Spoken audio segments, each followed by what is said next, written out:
If you want to help Myth Vision Podcast grow, you can join our Patreon. There are different tiers, as well as help out with PayPal. Thank you so much. Don't forget to like, subscribe, share, and comment. Question, I guess you can call it that, from Sandro Luciani. And Sandro says, if you don't believe in the Gospels and Jesus, why do you waste your time reading each phrase of the Gospels? Why don't you waste your time attacking Isa, the Islamic Jesus, or any Indian god?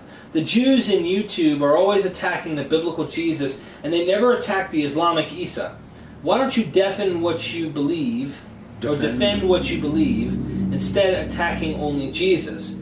As the Gospels say to Paul, Robert Price, why are you persecuting me? So then, I gotta keep going for you to hear. This person, Sheriff Fathi, I've asked the question for this, Fathi or Fathi. I'm Muslim. Isa is in Islam, has never been on a cross. Sandro Luciani says, Isa has never been anywhere, because Isa never was born. It is only an Arabic comic of the 7th century, only a bad copy of Jesus. However, Muslims as D-Dot, famous in YouTube, the famous D-Dot is like a Muslim apologist who died, believed the theory of the swoon, Jesus on the cross alive but like dead. In Islam, any theory is accepted to reject the cross. Each Muslim invents his own theory. Other Muslims like other theories, like Judas or Simon or Phantom on the cross. This is Arabic marketing. All customers are satisfied. Ordinary Walker wrote, wow, I didn't know Robert Price appears in the Bible. It must have been updated.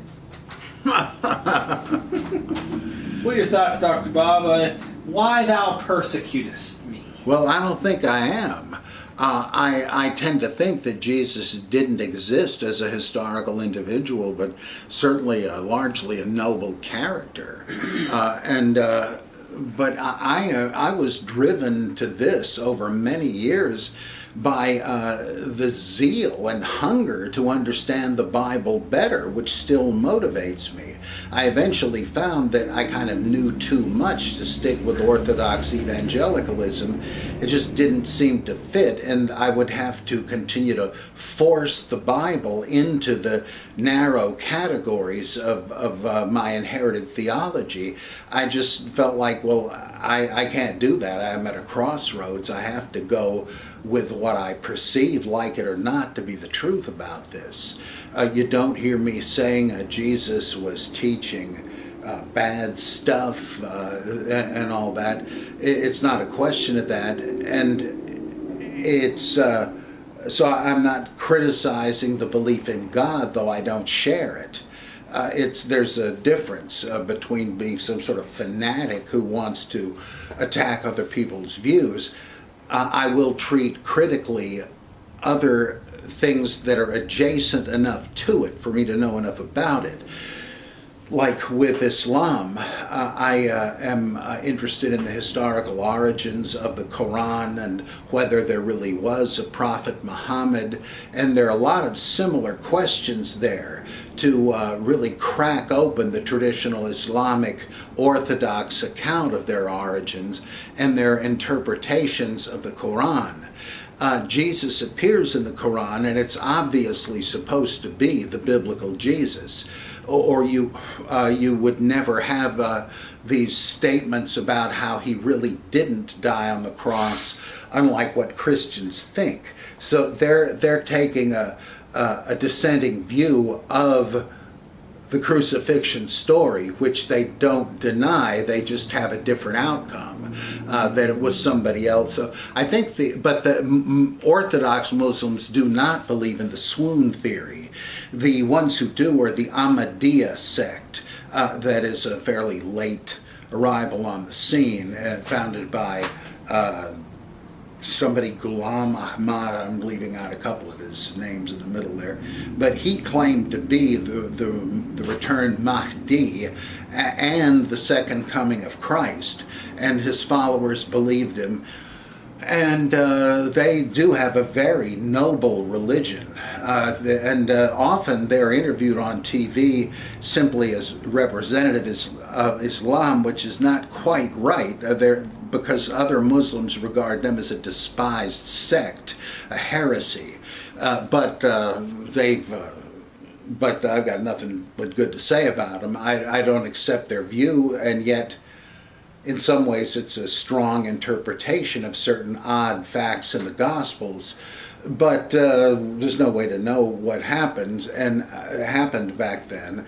And I don't think Muslims are simply at liberty to make it up as they go along, because you know how intolerant the establishment is. You could be taking your life into your hands. And so some do, but most dissenters, of course, become secularists. They don't stick with Islam at all.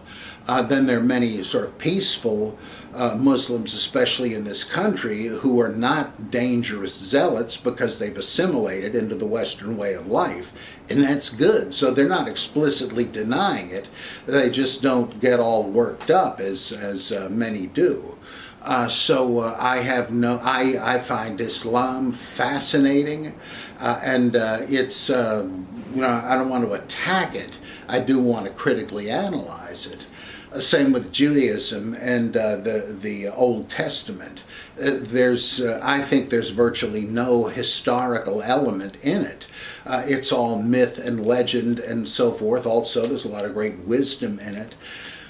And that doesn't make me anti-Semitic. I am a real backer of the state of Israel. I know a lot of my liberal friends will think that's outrageous, but tough luck. And it's not because of the Bible or God. I'm not a believer in God, but I am a believer in Western democracy, and that's the only game. Israel is the only game in town in the Middle East, if you want that, and so forth. I'm for Western civilization, and that's the big outpost there. So I don't accept the characterization of my being anti-religious, anti-God, or anti-Judaism, Islam, or Christianity. With Buddhism and Hinduism, those are vast oceans, which I know a good bit about, but I've not gotten into like criticism of the Bhagavad Gita. That's a big cottage industry of saying, well, this passage was original to it, this was added later. I'm not near learned enough in that to do it, but I have studied the Bible with critical method for over 40 years, and I wouldn't have done that if I didn't love it, which I do.